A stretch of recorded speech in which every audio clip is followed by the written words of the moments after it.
कुछ कोर्सेज ऐसे होते हैं जिनकी लाइफ ड्यूरेशन बहुत कम होती है। एक बहुत कम समय के लिए कोई प्रोफेशनल कोर्स आ गया और आपने कर लिया, और आपको करने के बाद 5 साल बाद आपको लगा कि यार उस कोर्स की कोई जरूरत ही नहीं थी। तो 12th पास आउट करने के बाद में स्टूडेंट बहुत सारे कंफ्यूजन में रहते हैं कि उनको क्या करना है। सबसे पहले यहाँ पर देखेंगे कि अगर आप कोई भी कोर्स चूज करते हैं तो उस कोर्स की ड्यूरेशन क्या होगी, उस कोर्स के लिए बेस्ट इंस्टीट्यूशंस हमारे इंडिया में क्या हो सकते हैं, और क्या 12th के बाद भी जॉब के कुछ ऑप्शन हो सकते हैं या नहीं। हेलो एवरीवन, कैसे हैं आप सभी मेरे प्यारे साथियों। आज इस वीडियो में हम लोग डिस्कस करने जा रहे हैं कि 12th पास आउट करने के बाद में स्टूडेंट बहुत सारे कंफ्यूजन में रहते हैं कि उनको क्या करना चाहिए, और उनको कभी कभी ये लगता है कि यार गवर्नमेंट जॉब की तैयारी कर लेनी चाहिए या प्राइवेट सेक्टर में चला जाना चाहिए, या उसके लिए और भी क्या बेहतर ऑप्शंस यहाँ पर हो सकते हैं। लेकिन उससे पहले आपको ये सारी चीजें पता होनी चाहिए कि अगर आप किसी कोर्स में जा रहे हैं तो उससे आपके लिए क्या बेनिफिट्स हो सकते हैं, उसके बारे में आपको सारी चीजें पता होनी चाहिए, और उसको लेकर के एंड तक भी आपको पता होना चाहिए क्या जो कोर्स आप चूज कर रहे हैं उसकी लाइफ क्या है। कुछ कोर्सेज ऐसे होते हैं जिनकी लाइफ ड्यूरेशन बहुत कम होती है। एक बहुत कम समय के लिए कोई प्रोफेशनल कोर्स आ गया और आपने कर लिया, और आपको करने के बाद 5 साल बाद आपको लगा कि यार उस कोर्स की कोई ज़रूरत ही नहीं थी। तो इस तरह से बहुत सारे मेरे साथी ऐसे हैं जो मिसगाइड हो जाते हैं, और उनको लगता है, छोटे बच्चे होते हैं उनको कोई अच्छे से गाइड नहीं करता और वो मिसगाइड हो जाते हैं और अपने लाइफ को एकदम तबाह कर लेते हैं। उन्हीं मेरे साथियों को, सभी साथियों को बेहतर तरीके से गाइड करने के लिए ये वीडियो आप लोगों के लिए बनाई जा रही है, और लास्ट तक आपको इस वीडियो को देखना। मेरा नाम है Kaushal Saraswat, faculty of text book. मेरे प्यारे साथियों, यहाँ पर आपको एकदम बेहतर और 100% सिक्योर्ड आपको नॉलेज जो है वो यहाँ पर मिलने वाली है। और अगर आप मेरे साथियों को कोई भी दिक्कत है तो आप हमें इस मेल पर, जो यहाँ पर लिखा हुआ है askmeanything@textbook.com पर आप हमें कोई भी अपनी क्वेरी, क्वेश्चन, प्रॉब्लम आप हमें शेयर कर सकते हैं, जिसका जवाब मैं खुद वहां पर उसको देखने के बाद में आपको दूंगा। मेरे प्यारे साथियों, इसमें आज हम सबसे पहले यहाँ पर देखेंगे कि अगर आप कोई भी कोर्स चूज करते हैं तो उस कोर्स की ड्यूरेशन क्या होगी, उस कोर्स के लिए बेस्ट इंस्टीट्यूशंस हमारे इंडिया में क्या हो सकते हैं, और क्या 12th के बाद में भी जॉब के कुछ ऑप्शन हो सकते हैं या नहीं। चलिए हम शुरुआत करते हैं। यहाँ पर सबसे पहले इंजीनियरिंग एंड मेडिकल। ये मैं इसलिए बोल रहा हूँ क्योंकि मोस्ट ऑफ जो गार्जियंस होते हैं उनके दिमाग में सिर्फ 2 ही ऑप्शन सबसे पहले किसी भी बच्चे को लेकर के आते हैं। अगर वो पीसीएम से 12th पास आउट करता है तो उनको लगता है कि यार उसको इंजीनियरिंग हमें करा देनी चाहिए, जिसके बाद में वो अपनी लाइफ को सेटल कर लेगा। और पैरेलली अगर कोई स्टूडेंट फिजिक्स, केमिस्ट्री और बायोलॉजी में 12th करता है तो वो गार्जियंस हमेशा ये सोचते हैं कि हमारा बच्चा डॉक्टर बन जाएगा, और इन्हें डॉक्टर बन जाना चाहिए, तो उसके लिए मेडिकल साइंसेज का हमेशा प्रीफरेंस उसके लिए दिया जाता है।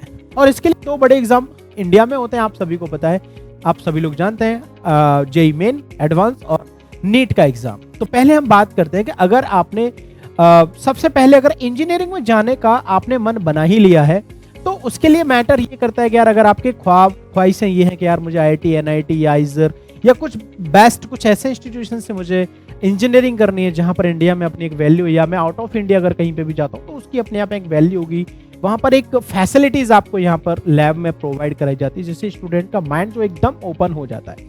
तो मेरे प्यारे साथी, आप अगर इंजीनियरिंग में जाते हैं तो उसके ये सभी डिसिप्लिन आपको यहाँ पर देखने को मिलते हैं। कंप्यूटर साइंस है आपका, मैकेनिकल है, सिविल, इलेक्ट्रिकल, इलेक्ट्रॉनिक्स, केमिकल या एरोस्पेस या बायोटेक्नोलॉजी। अगर मैं इसमें बात करूं तो कुछ हमारी इसमें डिसिप्लिन ऐसी हैं जिनको कोई भी स्टूडेंट चूज कर लेता है, और कुछ ऐसी हैं जिनको चूज करने से पहले वो 2 से 3 बार सोचता है।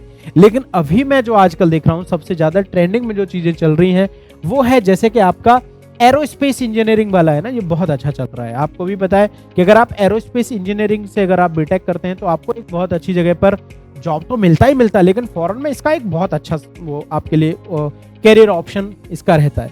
बायोटेक्नोलॉजी इंजीनियरिंग का बहुत अच्छा चल रहा है क्योंकि इसमें आपका फॉरेंसिक साइंस और इससे रिलेटेड बहुत सारी वैक्सीन और इन सब चीज़ों में आपकी बायोटेक्नोलॉजी के जो स्टूडेंट हैं, जो इंजीनियरिंग वाले हैं, उनका जो है वहां पर यूज होता है। तो काफी अच्छा ऑप्शन जो है आपको यहाँ पर मिलता है। बाकी अदरवाइज आप इन सभी के बारे में जानते हैं। अगर मैं बात करूं इनकी कोर्स ड्यूरेशन की तो 4 ईयर का ये कोर्स ड्यूरेशन होता है, और इसके लिए आपको जेईई मेन, एडवांस तो क्वालिफाई करना है। हालांकि डीम्ड एंड प्राइवेट यूनिवर्सिटीज भी विदाउट दीज एग्जाम्स आपको बीटेक कराते हैं, जिसके लिए काफी खर्चा आपको करना पड़ता है। मेडिकल साइंसेज की अगर मैं बात करूं तो यहां पर आपको एमबीबीएस हो गया, बीडीएस हो गया, बीएएमएस हो गया, बीएचएमएस हो गया, बीपीटी हो गया, बीएससी नर्सिंग हो गया, या फिर फार्मेसी या वी फार्मा हो गया।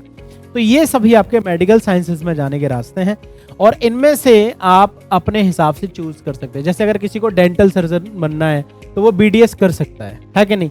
तो वहां पर आपको खुद एक तरीके से देखना होगा कि यार अगर आपने फिजिक्स, केमिस्ट्री और बायोलॉजी से 12th किया है और आपको डॉक्टर बनना है, तो आपको ये भी देखना पड़ेगा कि डॉक्टर किस साइड में बन रहा है, या फिर आपको खुद लग रहा है यार मैं एमबीबीएस नहीं कर सकता लेकिन मैं बीएससी नर्सिंग कर सकता हूँ। तो ये आपको थोड़ा सा वहां पर खुद को एनालाइज करना पड़ेगा कि यार वाकई आपने कितने डीप में 12th को अच्छे से पढ़ा है और यहाँ पर आप क्या कोर्स जो है चूज कर रहे हैं। देखो इसके लिए जो ईयर जो होती है वो 4.5 ईयर से 5.5 ईयर के मैक्सिमम रहता है, क्योंकि किसी का थोड़ा सा ज्यादा रहता है, यानी एमबीबीएस इंटर्नशिप की मैं बात कर रहा हूँ। और इसके लिए नीट जो है वो आपको एग्जाम क्वालिफाई करना है।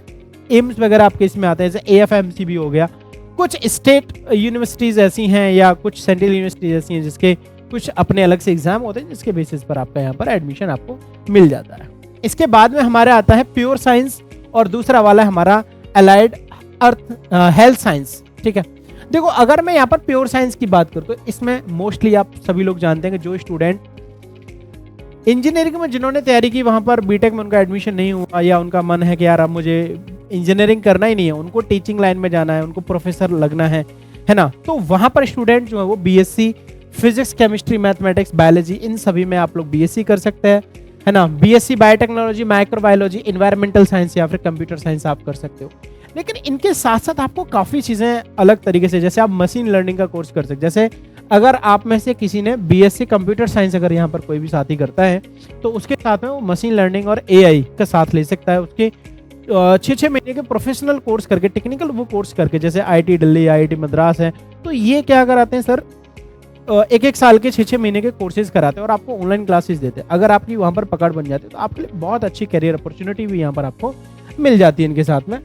इनकी जो ड्यूरेशन है वो 3 ईयर की होती है। ठीक है, तो यहाँ पर आप आइजर वगैरह से भी कर सकते हो, यानी दिल्ली यूनिवर्सिटी का एग्जाम देकर के भी, आईआईएससी से भी आप कर सकते हो, और भी बहुत सारी सेंट्रल यूनिवर्सिटी जैसे पीएचयू हो गया, काफी अच्छा यूनिवर्सिटी है, एएमयू हो गया, जेएमआई हो गया, दिल्ली यूनिवर्सिटी हो गया, तो इन सभी यूनिवर्सिटी से आप लोग बीएससी कर सकते हैं। मेरे प्यारे साथी, इनके लिए एक फायदा यह है कि इनके साथ साथ जो प्योर साइंस के कोर्सेज है, आप इनके साथ में गवर्नमेंट जॉब की भी तैयारी कर सकते हैं। गवर्नमेंट जॉब की आप लोग तैयारी कर सकते हो। जैसे अगर आपका मन है कि आपको इसके साथ में, क्योंकि आपका माइंड इतना क्रिएटिव हो जाता है कि आप इसके साथ में मैनेज कर पाते हैं, कुछ गवर्नमेंट जॉब की भी आप तैयारी कर लेते हैं। ये उन स्टूडेंट्स के लिए ऑप्शन है जो जॉब भी चाहते हैं, गवर्नमेंट जॉब। यहां पर आप कर सकते हो हेल्थ साइंस जो है, इसमें आप जैसे बीएससी रेडियोलॉजी या इमेजिंग टेक्नोलॉजी में कर सकते हो। इसके लिए बीएआरसी में काफी अच्छी पोस्ट आपकी निकलती है।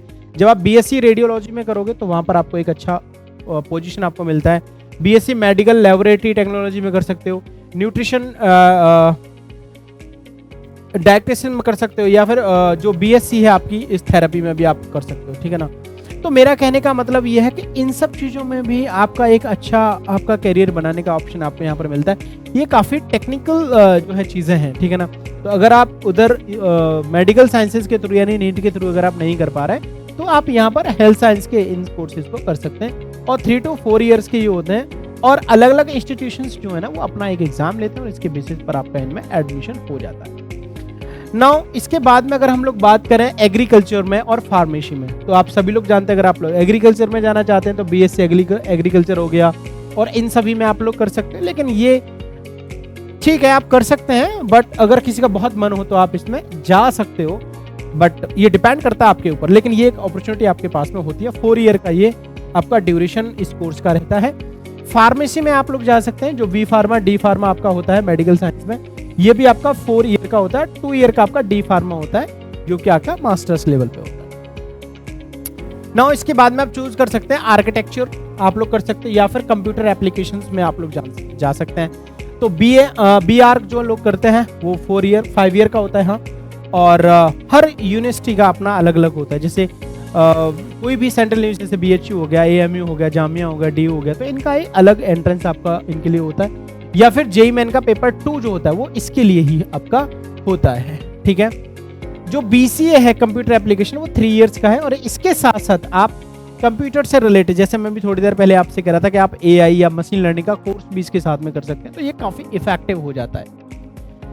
देन फाइनली एक ये है कि आप अगर गवर्नमेंट जॉब चाहते हैं, आप ऑफिसर बनना चाहते हैं, तो आपके पास में एक ऑप्शन ये होता है कि आफ्टर 12th आप एनडीए क्वालिफाई करके आप डिफेंस में ऑफिसर लग सकते हैं, एंड फाइनल आप फैशन एंड डिजाइनिंग का कोर्स भी कर सकते हैं। So these all are the opportunities after 12th class. तो ये कम नहीं है सर, ये बहुत ज्यादा अपॉर्चुनिटीज आपके पास में होती है। और इससे रिलेटेड अगर आपको कोई और जानकारी चाहिए या आपको कोई भी कंफ्यूजन है किसी भी स्टूडेंट को, तो वो इस मेल पर जिसका नाम है ask me anything text book, इस पर आप हमें अपना कोई भी सवाल भेज सकते हैं। और आप कंफ्यूजन में है कि आपको क्या करना है, तो आप अपने 12th की मार्कशीट का एक कॉपी कि सर मेरे इतने % हैं, मुझे क्या करना चाहिए, तो वो सभी जानकारी हम आपको खुद देंगे और आपका जो भी कंफ्यूजन है उसको बिल्कुल दूर करेंगे। आप इसी तरह की जानकारी के लिए हमारा टेलीग्राम भी ज्वाइन कर सकते हैं, ठीक है। और इस चैनल को आप लोग सब्सक्राइब कीजिए और वीडियो को लाइक कीजिए और इसको ज़्यादा से ज़्यादा शेयर कीजिए। आपके जितने भी डाउट होंगे उन सभी डाउट्स को हमारी तरफ से सॉल्व किया जाएगा। Thank you so much, take care.